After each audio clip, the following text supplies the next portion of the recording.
Behind bars, it was strangely quiet underwater. No dragons made any noise as they swam past the prison. No dragon even looked at the two prisoners as they swam by. It made Rockpool feel small and insignificant to the world.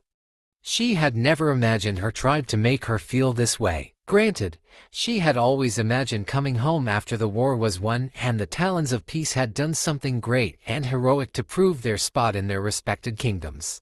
Never in 100 moons had she expected to arrive in the sea as a hated traitor to her tribe. Queen Coral's underwater prison was decorated with seaweed of all different colors. Without straining her neck, Rockpool could see purple, pink and blue.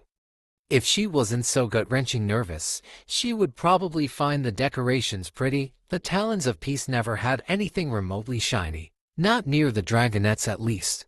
She turned her head towards the other dragon in the cell with her and sighed through the water.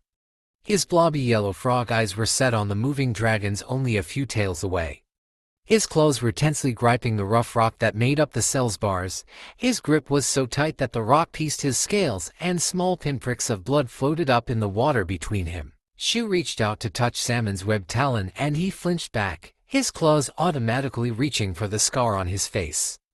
A new ugly scratch was across his good eye, mirroring the one he had gotten years ago. Both scars were directly over his eyes and if you asked her, he was lucky to not be blinded.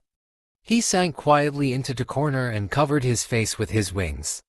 His body started to shake, and even in the water she was sure she could hear his sobs. She swam up to him and raised his head so it would meet hers. She waited until Salmon looked her in the eyes and flashed, "Don't worry." After pausing to think, she added, "We will continue to be all right." The Talons of Peace had barely bothered to teach them their underwater language, but her mother taught it to Rockpool and Salmon in a small cove near the river, and they had learned quite a lot. Not everything though. A growl and a bright flash made Rockpool dart away from Salmon and glance up at the dragon in the cell opposite of them.